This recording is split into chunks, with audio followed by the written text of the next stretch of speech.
Senior Research Fellow at the Legon Center for International Affairs and Diplomacy, Dr. Vladimir Nkudanso, has called for a change in the status of the National Development Planning Commission. We need to depoliticize development, and I've said this several times elsewhere. I've been challenged, but I'll blow that trumpet all the time. Please, let us change the status of the National Development Planning Commission. Turn it into an autonomous commission like the Electoral Commission. We need to depoliticize development, and I've said this several times elsewhere. I've been challenged, but I'll blow that trumpet all the time. Please, let us change the status of the National Development Planning Commission. Turn it.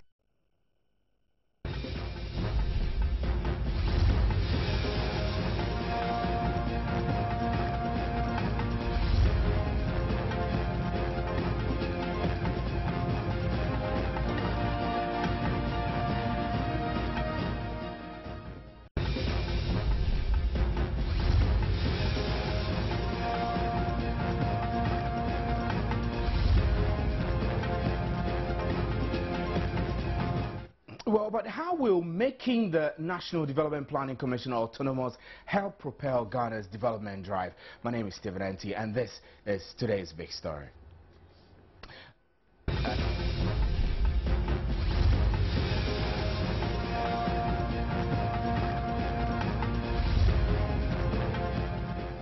Well, Senior Research Fellow at the Legon Center for International Affairs and Diplomacy, Dr. Vladimir Nkudanso, says the current state of the Commission is being manipulated by successive governments that come to power. Dr. Vladimir Nkudanso was speaking at the lecture organized by the African Public Policy Institute. Let's take a listen. And we need to depoliticize development, and I've said this several times elsewhere. I've been challenged, but I'll blow that trumpet all the time. Please, let us change the status of the National Development Planning Commission. Turn it into an autonomous commission like the Electoral Commission. I know people say they can still be manipulated. But if we put the technocrats who plan for Ghana, who know that we have, say, 1.5 million deficit, so it's planned, they will tell us, based on the injections and leakages of our economy, we can liquidate this in 10 years. So they put it on a blueprint. Then again, schools. There is a research there. It is the work of the National Development Planning Commission. When they are able to do this, then the parties pick it and put it in the American. How are you going to liquidate it? As per the blueprints that the National Development Planning Commission has had for us. That is the only way. But you don't come and turn my 3-year into a 4-year. We bear all the... But if it is in the NDPC blueprint, you dare not. The citizens... I'm sorry, but Chapter 6, Directive Principles of State Policy. It's there. Like how Ghana should be governed is there. So why do we fight? Why do we allow the politicians to bring in manifestos which are hollow? I say change the NDPC, which is a permanent organ with proper technocrats there doing research and giving us the blueprint for Ghana's development. And the us and them syndrome will minimize. Well, let's do some analysis on this. We're joined on the line by Professor Amin Al-Hassan, who is a Senior Fellow and Director of Development Policy and Communications at the Ghana Institute of Governance and Security. Good evening, sir. Yeah, good evening. Now, making the National Development Planning Commission autonomous, how is that expected to help? Well, ideally, it's a very great idea, but first of all, we have to understand that development is an ideological issue. So whose ideology are you going to sort of put in place as a kind of template for the National Development Planning Commission to work with? Now, let me get it clear. The idea that we elevate the status of the National Development Planning Commission is a very important one, a very timely one. In terms of practice, the challenges we are going to face is we might keep on debating what development do we want. But elevating the NDPC is a very great idea. It's just that the challenge is that development is an ideological issue. It's not just something like you can just go to the market and shop and get them, go home with it.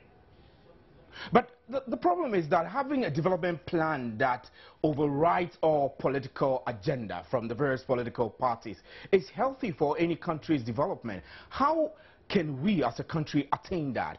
A development plan that is implemented regardless of the political party that win power? What we might have is not a development plan, it's development parameters, things that we can set and say that, for example, let's say that how should we reduce our dependence on foreign loans or foreign aid? But a development plan is something that our constitution says that a party that comes to power, governance becomes its responsibility, and that government will claim to a certain way of looking at issues. For example, a party will come to power and say that we believe in free market as an avenue for developing this particular sector in health delivery. Another party will come and say that we don't believe that is the way to go. We believe that government should subsidize healthcare at this level. So what we are saying is this. There's a difference between a development plan, which is, I think, party-based or government-based, as different from establishing parameters for national development, by which we are expecting every new government to work within. Now, that is different from talking about the development plan. We should rather think of creating framework around which national development plan can be enacted by a particular government in power. Right. So, I mean, if you look at the scenario right now and the current structure of the National Development Planning Commission, there have been concerns that the commission has not been adequately funded over the years. It lacks data to work with. Does it look like we actually need a commission to be in place? We need a commission to be in place. There's no doubt about that. We need to resource it to help us. Without the commission's guidance, we really risk a very serious crisis in the near future. For example, currently, we don't have any guidance for an incoming government that would tell the government that this is what we are facing in an energy sector in the next 5 years, 15 years, 20 years. This is what we are facing in the health sector in the next 5 years, 10 years, 15 years. This is what we are facing in the educational sector. We need this institution to be properly equipped, properly resourced, to collect data, to be able to also bring scenarios to present to governments that it will help those governments to enact a development plan that will have a certain sense of continuity, even if that government is not in power. Right. So definitely, we need that type of idea, that type of strengthening of the National Development Planning Commission to be in place. Right. Professor Al-Hassan, I'll have you hold.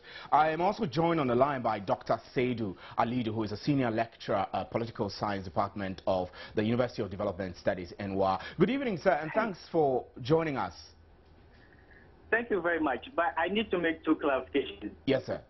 1, I'm a lecturer, not a senior lecturer. Yes, sir. And 2, I'm at the Political Science Department, University of Ghana, and not UDS. Yes, I apologize, Dr. Saidu Alidu. I hope I got your title correct.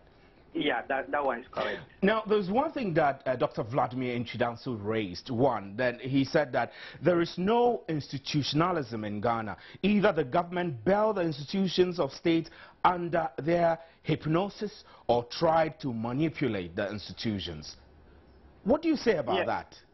Yeah, I think I agree with Prof when he mentions that governments of the day try as much as possible to control institutions that help them to carry on the governance business. The fact is that once governments have the fear that once they leave institutions to operate independently without their control, there may be conflict of interest, i.e. in some of the policies that the government wants to implement and some of the policies or the directives that the institutions want to carry on. So they always want to build that element of harmony between what government want to do and what institutions actually do. So I believe that if government allow institutions to work, then we will be able to have a very good policy direction that continues to function, whether we have government A or government B in power. But as long as governments control institutions, then it means that every time a different government is in power, institutions will be behaving very differently. And that leads to a disharmony of interest and policy formulation as well as implementation in the country. Doc, but why has it become so difficult to get state institutions to work irrespective of government control?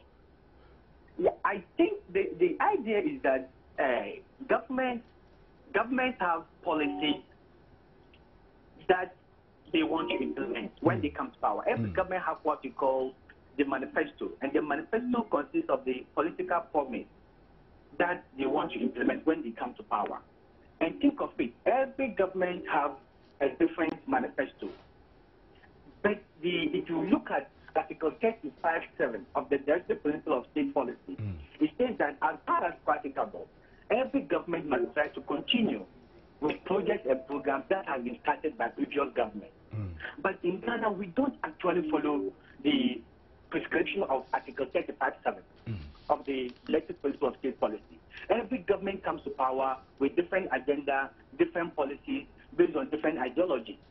But as long as we are able to have an independent institution that can tap knowledge and resources and policies from every political party that is in power and pushing independently, we'll be able to have continuation of policy over time. And that is going to help build the country that we all love so much.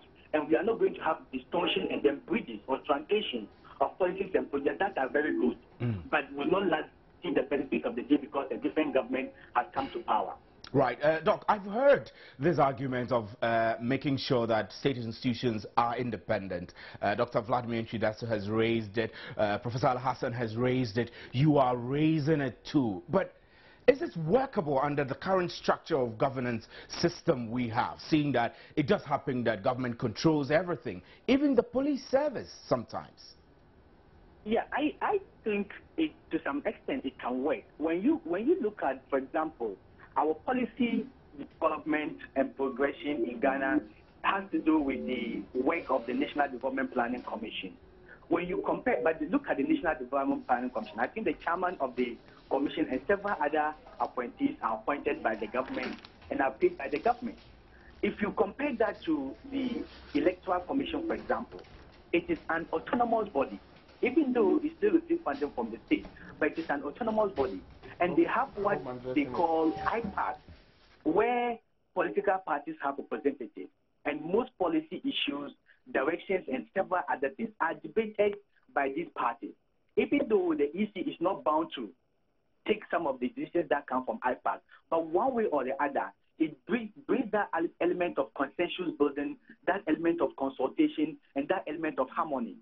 So if we have the same policy or principle injected into the National Development Planning Commission, it is going to be an autonomous body, but we have representatives from the various development stakeholders within the country and also political parties, so that every political party in every election year will furnish this autonomous body with their policy that they intend to implement when they come to power. Then it now becomes the responsibility of the National Development Planning Commission to go through these policies and see some of them which are very important and can contribute to the development of the state.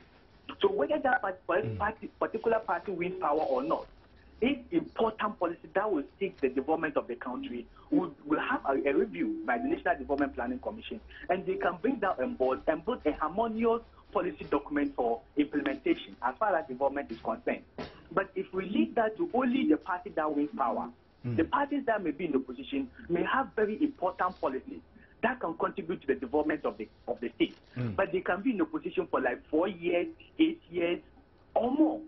When are they going to realize this particular dream that they have? So I believe that we can model the National Development Planning Commission along the lines of the Electoral Commission to some extent, so that the various political parties will furnish this particular institution with their manifestos. Various development stakeholders in this particular country can furnish the National Development Planning with these manifestos, rather than just having the government in power controlling everything and feeding the National Development Planning Commission with these policies or manifestos. Right, Dr. Seydou Alidu, we're grateful for your time. So back to the studio, I have with me Asar Mohammed, lecturer at University of Development Studies. University for Development Studies. University for Development Studies. It's great to have you on the show. Now, we've heard the various arguments. Vladimir Nchidaso says that Ghana cannot claim to be practicing good governance despite being a democratic state. Do you see it that way because you feel that state institutions are not working? Yeah, I think that is a very big statement to make, because the concept of good governance I mean, it has a lot of composites and then components, and then democracy is just one of them. I mean, participation is just one. Is one of them.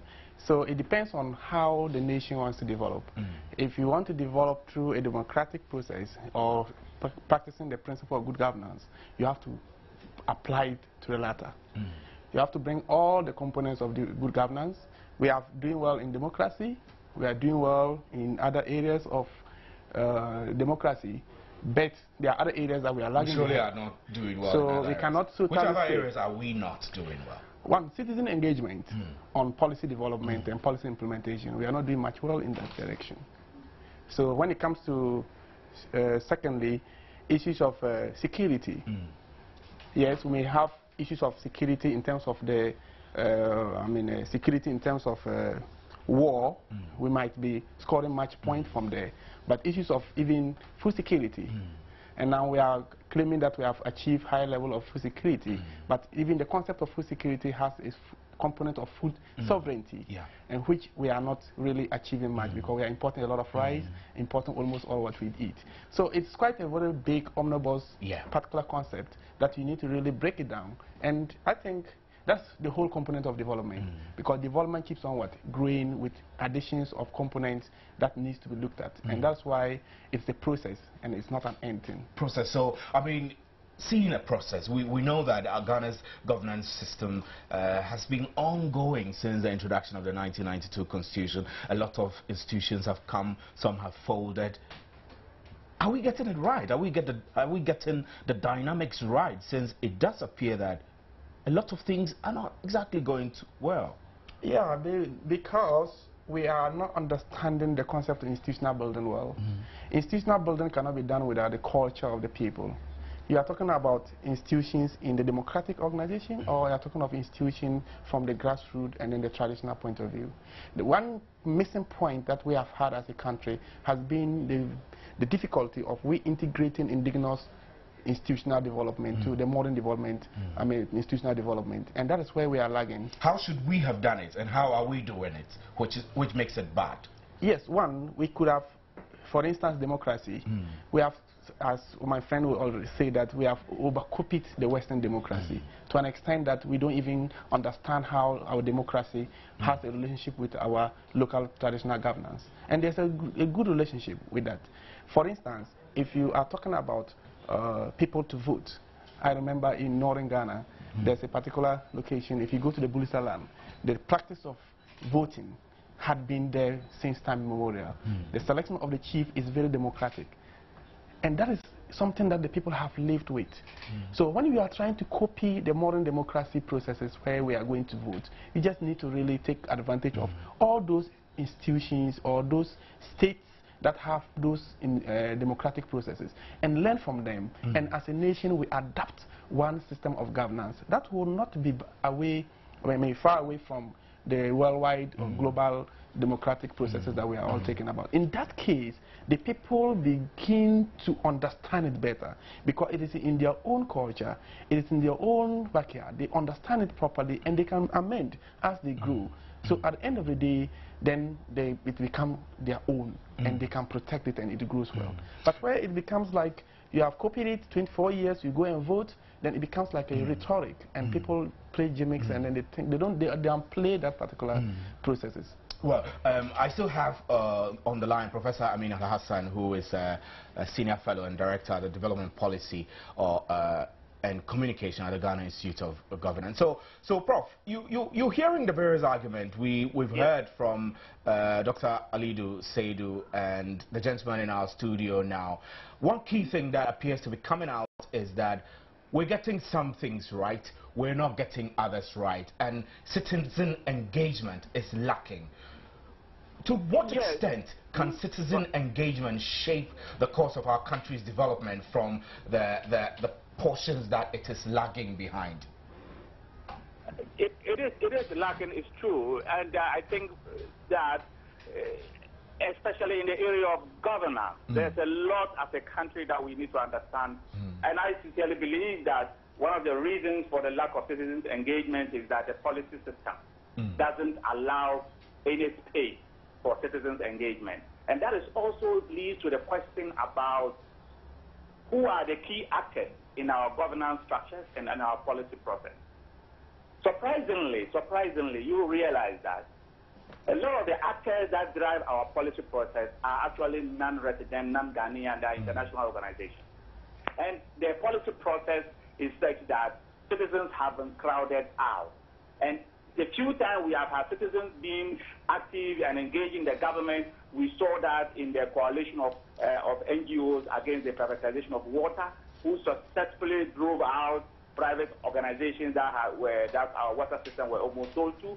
We have seen examples in how some citizen organizations were able to push for the introduction of tariffs in the importation of chicken. We have examples of successful citizen engagement, but what we know is that it's a very expensive, difficult enterprise.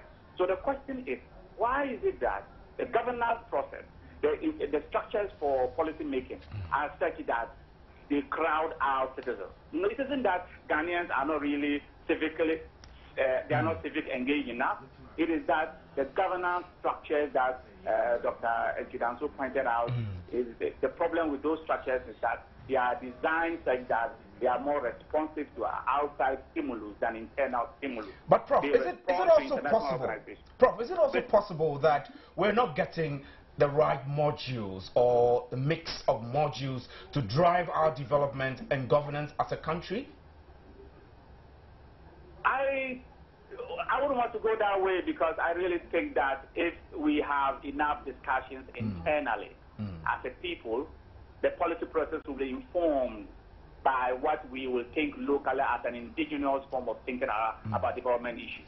Most of our development initiatives are something that have been cooked outside the country and introduced to us, and we swallow hook, line, and sinker. This is not always good, right? It's not always good, and it's bad for us. In fact, it doesn't even develop our own capacity. And that's why we don't see so much of citizen engagement. We are saying that there needs to be more room, more space created deliberately by governmental institutions that would allow citizens to be engaged in deriving our policy process, in putting input into our policy process. Every major government initiative tends to be read from us, from above, and all that we are told is that we don't have to respond to it.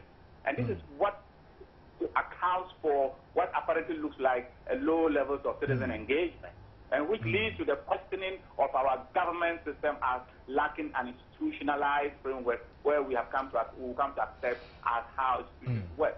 So I think that these issues are interrelated, but we have to also understand, or we have to question how much of the input in our governance process, in our policy process, comes from outside the country and how much comes from inside the country. So what will be your key recommendations? Let's say 3 recommendations you will put out, I mean, as a learned person and perhaps a well-researched person that will drive our governance and development agenda positively so we get results. No, I think first of all, the call for the strengthening of the National Development Planning Commission is a welcome one. It is where to start. 2, it is governmental institutions, and we have gone too far in the politicization of every discourse in this country. We have to take a shift back away from putting everything within the perspective of political parties, and in fact, because of the tendency to tag everything MPP or NDC, a lot of intellectuals have withdrawn from the public sphere in engaging on policy issues, because any contribution you will make will be read within the party political line. And once we start to shift away from perceiving every response to government policy as one particular party's perspective, and we begin to look at them, that one, I can belong to a particular party and still speak against a particular policy and make a contribution, and we see it as such. That's where to start. Strengthening institutions, depoliticizing national debate will be a place to start. And once we begin to do that, we begin to see more citizen engagement in national discourse, and the public sphere will be less politicized or party politicized. Well, politicization of the public sphere is always obvious, but party politicization of the public sphere is what is not helpful for this country. We need to shift back and begin to engage each other and begin to look at what are the issues that concern us as a people, The health sector, for example, we have problems with every now and then doctors going on strike. What model can we put in place that will stop this, for example? Other countries have a very good healthcare system that are working. In fact, where doctors cannot contemplate on going on strike, even as at the same time government cannot just come out with a policy that will affect them. These are some of the issues we can talk about. There are models in other parts of the world. We can discuss that and look at our internal issues. But if we politicize everything, we don't stand a chance of successfully encouraging citizens' participation in national development. Prof, we're very grateful for the insight. So you heard, Prof. I mean, 3 key issues he raised. I mean, one I remember clearly. We need to shift away from making everything political. Is this what we need to drive our country to a better point of development?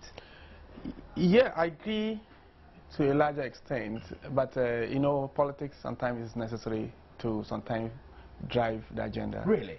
Yes, but you know, it is important to have a guided politics. Guided politics. So that if, for instance, if there's a national debate on our educational policy, for instance, the number of years we need to have our children go through to secondary school and then to the university, this could be debated nationally, guided by research findings. And this should be made apolitical. Apolitical. So the processes of getting the national agenda on the issue should be depoliticized. But pushing it to getting it actioned could be politicized. That is definitely a political party will come into power, and that is where the political party manifesto will now be telling us how quick they can action our agenda that we have all agreed to implement as a nation. And that's why the politics, we cannot rule out the politics. So depoliticizing is not that easy as it's not easy. Scholars will have It's not easy. It's not easy because for sure in any human endeavor, in any human society, there's always politics. Because people want to lead into politics, into power, and then that particular process of leadership is political. But as I said, we need to be guided by a collective and an independent conclusion by the people. And if the people agree, for instance, as you say, the educational sector, that looking at our current resources, looking at our current development need, looking at our current needs for manpower, and we have gone through a series of debates, not just radio and television debates, national, well-coordinated and organized debates, guided by research findings. And that's why the research institutions become very relevant. That you can think of the University of Ghana Institute of Social and Economic Research and other think tanks coming out with comprehensive research findings, justifying some of the positions that the debate will be taken through. Now, at the end of the day, the nation comes out with a collective decision on how to move forward within a particular framework or within a particular period of time. Now, the politician now comes in and now want to action that. That's where you see the differences in the political party manifestos. And that's where the politics is necessary. So it is very important that you guide yourself as a nation with an agenda. And in that agenda, politics can come in to tell us how quick you can get. Politics is just a matter of, like the political party, it's just a matter of you have a job. It's just the tool. Like Joy FM has a job. And then we have a number of people who think we are qualified to get it done. The outcome of that job is determined by Joy FM. So the same way, the outcome of what we want Ghana to be like is determined by Ghanaians. And that's where the citizen engagement, as Prof talked about, becomes very relevant. And that is the process that we need to take through. Right, I'm grateful for your time, and this has been today's Big Story. We've had a wonderful discussion. We'll take a break here, and we'll be right back with an interactive segment. Stay with us.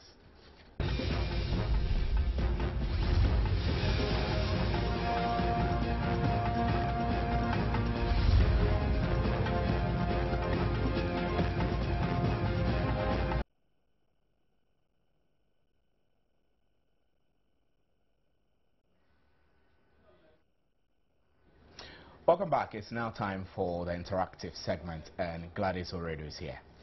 Thank you, Steve. Right, so I'll go straight to our issue for the evening. So, welcome to Interactive. My name is Gladys Osei Oredu.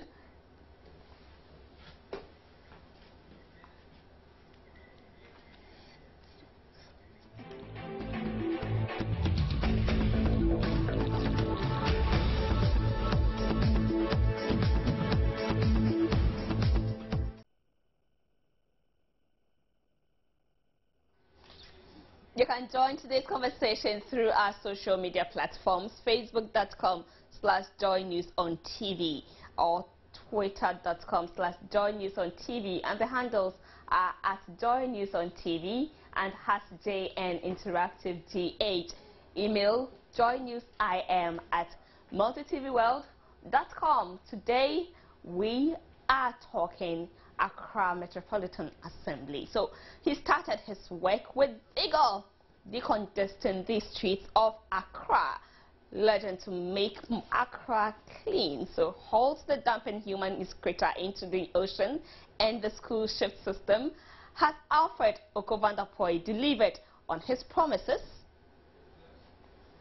It's also important to note, however, that the AMA have always been at work with respect to attempts to stop construction. This particular building, I believe, since 2000 acres was acquired in the year 1970. But since 2001, past mayors and other city authorities have made attempts to stop this particular development. As recently as 12 March 2013, 7 December 2013, and as recently as 26 February, the building inspectors have been at this job, getting this developer to stop developing. But all attempts have always fallen on deaf ears. Really? So he is saying they tried several times to stop the collapsed New Boy Town Story building, but they failed. Should the AMA really be giving Ghanaians such an excuse? Remember to be constructive as always, so we build a better Accra and Ghana. So very soon the AMA Public Relations Officer Numo Blafo, who promised to join us, will be here in the studio with us on Interactive. He will join us soon, so stay put. Questions you have, keep them coming through, and we will channel them to him for answers. But we hit the Skype now and chat with Nana Ami here, who is also going to share with his thoughts. Okay, I rather have George Ekufu, not Nana yet. George Ekufu is on Skype with us at this moment. Hello, George. Thank you for joining us. Hello. Good evening. Good evening, George. Right. So, tell me, George, do you think the AMA ought to be giving us such excuses at this time? Okay. Thank you for your question. Let me take the time to say good evening to your cherished viewers. The AMA, to me, has been working hard round the clock to make things done well. I mean, if you can take Accra from, let's say, 10 years ago, I can give a little credit to the AMA. But on a serious note, they failed the whole nation, especially those in Accra. They give unnecessary permits for people to put up structures whereby they know that where the structures are to be built are not good for building. But yes, so they give the permit out to these builders to construct buildings which cannot hold human capacity. You all bear witness with me the incident, the sad incident that happened at the New Boy Town. These are our examples of the failure of the AMA. And also, when you have to take a ride through our beautiful capital, it is very devastating in the sense that there is rubbish, dirt, unplanned, unkept. Accra as a city is more of like a suburb, which to me the AMA is not up doing what they are supposed to do. My little advice I'll give to my fellow Ghanaians is that we all know the right thing, and as a matter of fact, we should do the right thing. All right. Thank you so much, George Akufu, for sharing your views with us. George Akufu is a citizen of Ghana, and he shared his opinions about the AMA and how they are performing. At this moment, Nana Ami here is actually with us online. Hello, Nana. Thank you for joining us. It's a pleasure. Right. So, tell me, what is your mark for the mayor and why? My mark for the mayor. Do you really want my honest opinion, or you want me to be a charitable Ghanaian? Be honest. Okay. Now, if I really want to be honest and not want to go into character assassination, I would say I would give the mayor D for Delta. Why? Now, you see, when I see the mayor, I see him as a very, very affable human being. And if you allow me, I would liken him to our late president, President Mills. I see President Mills in the mayor. Now, the mayor has a very, very big heart. He wants to please everybody. But the job that he has been put in is not cut out for him. And for that reason, he's all over the place. When he wants to touch this, he wants to please this person, but we end up pleasing nobody. And that, for me, in advertising, they say that if you want to really kill a bad product, give it immeasurable promotion, and that will kill it. And that's for me. If you look at the background of the mayor is an academician, and not academician at even the tertiary level. In the U.S., for what I know, he was just a JHS equivalent of a teacher in the U.S. Now you bring somebody like of that background to come and manage a capital city with all the challenges, not having water, not having all the infrastructures working and stuff like that. You definitely bound to fail. And that's why I will give him D. And not D because you can see the errors, the cacophony of mistakes that this mayor has inflicted on the good people of the capital city. Then I throw my hands in despair and say, who will keep this inadequate person in the position as the mayor of the capital city of Accra? And then, after 4 years in office, renew his tenure of office and reward him with another 4 years in office. For what?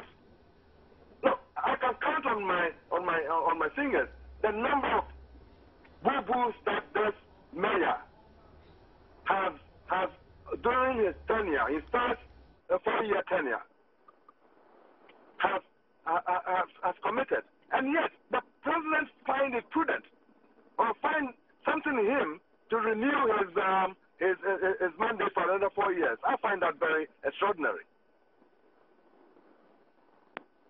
And thank you so much for sharing your assessment with us of the AMA and the AMA boss. Right?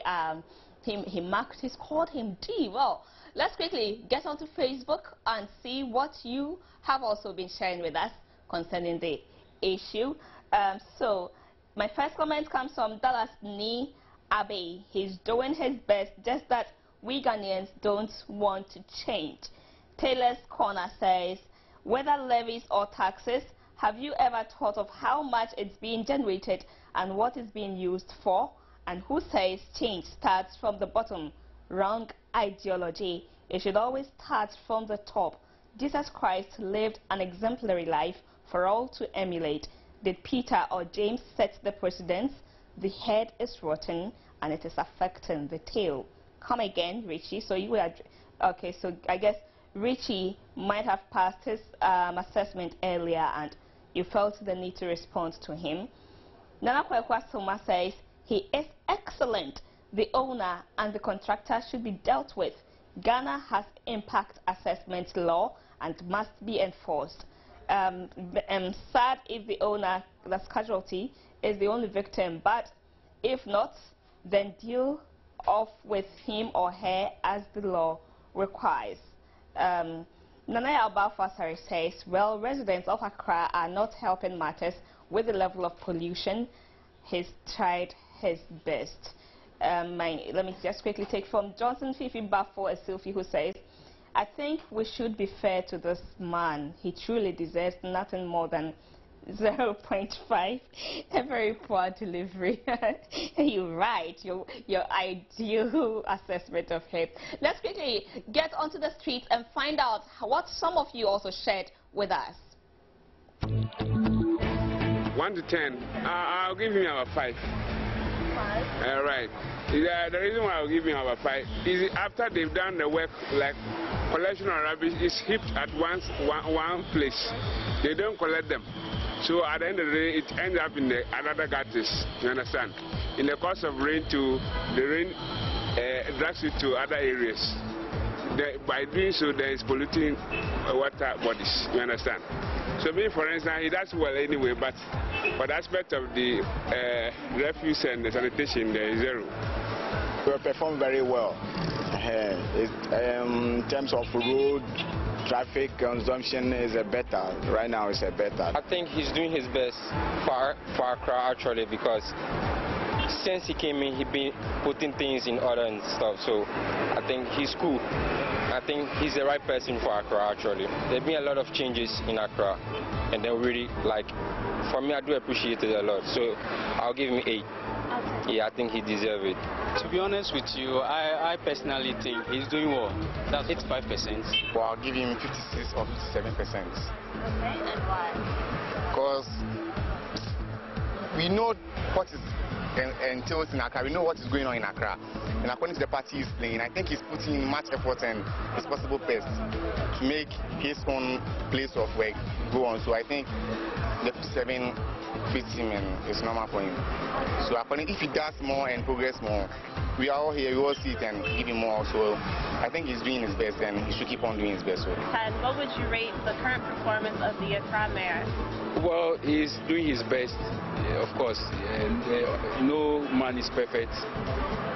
Let's give him another chance to perform and let's see. Okay, and what would you rate the performance on a scale of 1 to 10? Well, I'll give him 80 over 100, yeah. Okay, so 8? Yes, he's doing his best, yeah. Okay, thank you. The same. Yeah. They should make sure that the sanitation aspect there, the whole of Ghana, not even Accra alone, you understand me? Right from here, when you move right from here to even, is it Osu, where the presidents were by then, all the areas, it's just like, you see the mansions there in a flash point like they are the areas. But when they enter the interior and at the corners, in fact, dirty. So those are views on from Ghanaians on the streets. Well, so very soon, no more Blafo will be with us here. But quickly, let me get back to Facebook and take more of your Facebook comments. Oscar, okay, so I'll take from Kwame Delali, who says 2 over 10, which is a failure. This mayor has to write a receipt paper. Oscar says, I'm not a resident of Accra, but what I saw on TV in line with architectural management and sanitation and other matters arising, I would personally give him nothing more than 3 over 10. Williams Omari Boatin says 2 over 10. Kobe Maestro says, we are the victims every time. He cannot do everything by himself. You scored him 5. So, Fozan Ahmed Bodawi says, Mr. Van is the best mayor in Ghana, but Ghanaians will not allow him to perform his duty. Lauren says, 1 over 10. Alexander Castro Kweku Planche says, Vantaboy has failed. Michael Ajono says 2 over 10. He has performed so poorly, the debt in the city is too much. Hussein Adam says, the Ghanaian has become indisciplined just because of politics. Most people believe with the advent of politics, they can say or do anything without being held responsible for their actions. I will give the mayor 7/10. The laws don't work when violated by the rich. Slim Dakamel Bab says 1/10 because many are homeless and jobless. Demolition is too much. Finally, Baba Musa Tamale says, on a scale of 1 to 10, I will grade him 9/10. He is on top of his job as AMA boss, even though occasionally there are bound to be lapses here and there. So,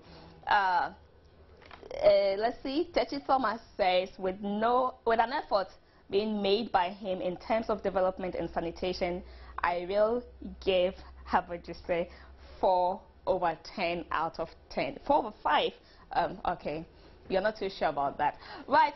Thank you so much for contributing to our social media platforms. But we finally have Numo Blafo, the PRO for Accra Metropolitan Assembly, with us in the studio, and he is going to be walking us through successes, achievements, performances of the AMA. Numo, welcome to JN Interactive. Thank you so much. All right. So some of our viewers have been rating AMA's performance. How would you rate your own performance? It will be difficult for me to say, because if I'm given the opportunity, I will say we are actually performing creditably and distinctively. So, well, the issue is for the public to actually grade us and say whether we're doing what we're supposed to do, or we're doing it well, or we're not doing anything at all. Let me quickly tell you some of the ratings you have. Some are given 1/10, some are given 2. So far, you've got the highest. The only one person who gave you 9/10, but the majority are scoring you under 5. Achieve that? Yes and no, I will say. Why do I say yes? Yes, because we've been able to clear the heaps of refuse that normally dominates our landscape. But then we have pockets of refuse which are created by people, unknown people, I would say. Because imagine places now that are not even refuse dump. You don't even have a container located there. That is where people are dumping refuse. And you wonder how and why are people doing this? Because when you come and dump the refuse there, you are not dumping it there for somebody to say that, oh, the AMA is not doing its way. But then, let's look at it in this way. If there is a disease outbreak, you people who are, I mean, nearer to these refuse heaps, you are going to attract the diseases. So, for example, people dumping refuse in their drains, and then the drains get choked. And when it rained, the rains go into their homes. Accra is flooded. It goes into people's homes who suffer. Exactly. So all I will say is that I know, or I believe that these things that we are seeing sometimes were deliberately done. Okay, so let me quickly take us back to Malcolm happened just 2 years ago, and 2 years down the lane we have another similar situation happening at New Boy Town. Your building instructors, how effective are they being to the building situation in Ghana? Well, you see, inspecting buildings is not just waiting for the building to come up before you go and inspect it. It's your daily duty to make sure that buildings coming up within your jurisdiction. You know, AMA is divided into 10 sub-metros, and all these sub-metros have building inspectors. So each building inspector within a sub-metro is responsible for the development of structures within that sub-metro. So what you need to do, you go out daily, make sure that if you sight any building coming up and you suspect the building does not have a permit, all you need to do is to contact the contractor or whoever is doing the development and make sure that the person has the requisite documents. If not, you bring the person to book. First, you serve the person a notice to stop work and produce permit. Maybe you go there the second time.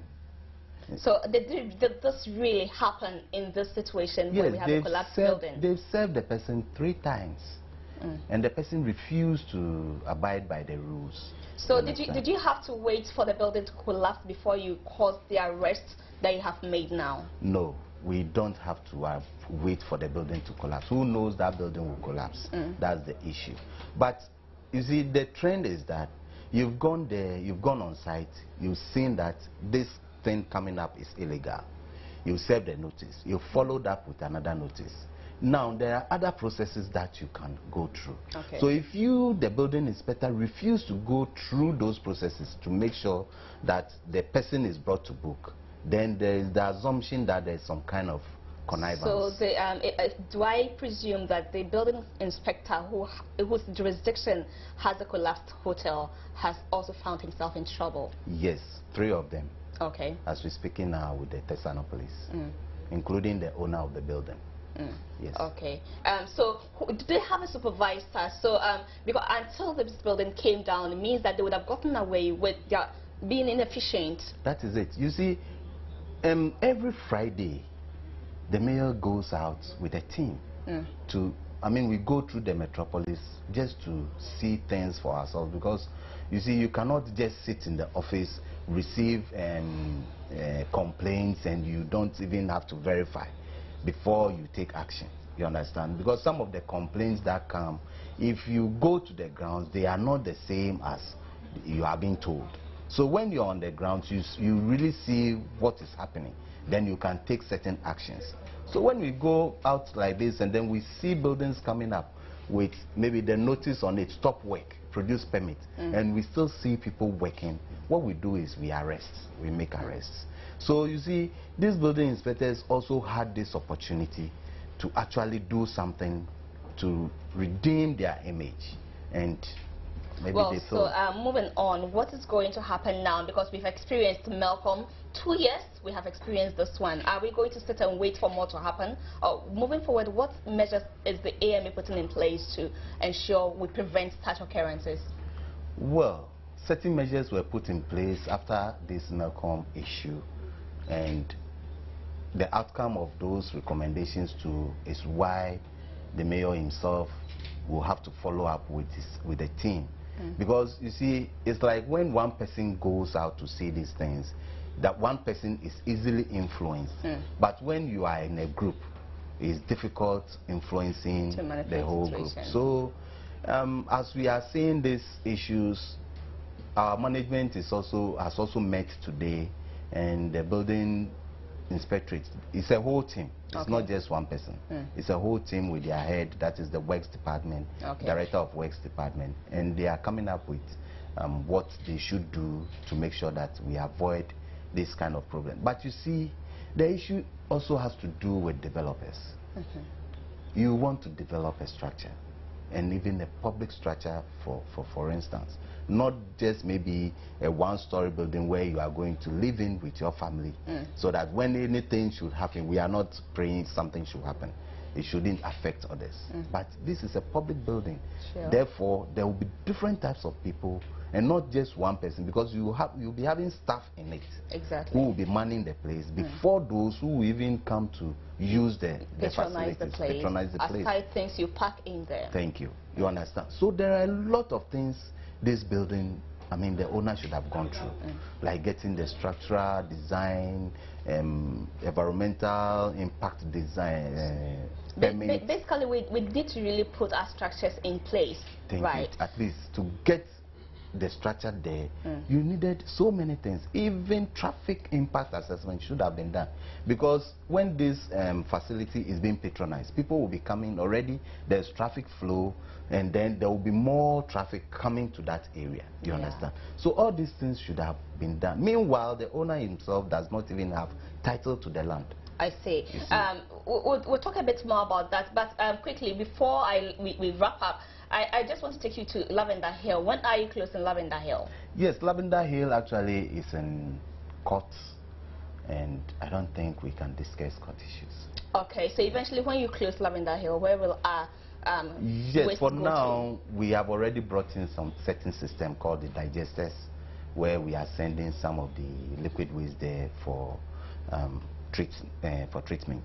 Then the byproduct is manure, which we've started. But then we will need about twice or thrice what we have now to be able to completely eradicate Lavender Hill. So I think our lawyers are in court to seek some variation to the order so that to enable us get these things in place before we are, because now if we say we are stopping these people from this activity, what will happen? We will have everything everywhere and there will be a lot of chaos in the system. Right. Debo, thank you so much for coming to tell us how AMA, the challenges and all you've been going through. We have been talking to Numo Blafo. He is the PRO for Accra Metropolitan Assembly, AMA, and he has been sharing with us their performance, their achievements and their challenges. And we all as citizens need to put in our efforts to ensure we have a cleaner Accra, and our structures, our systems must also be in place. But it will take you and I to help the AMA get that through. Steve joins me shortly, and then we'll wrap up as soon as he joins me. But let me just catch a breather here.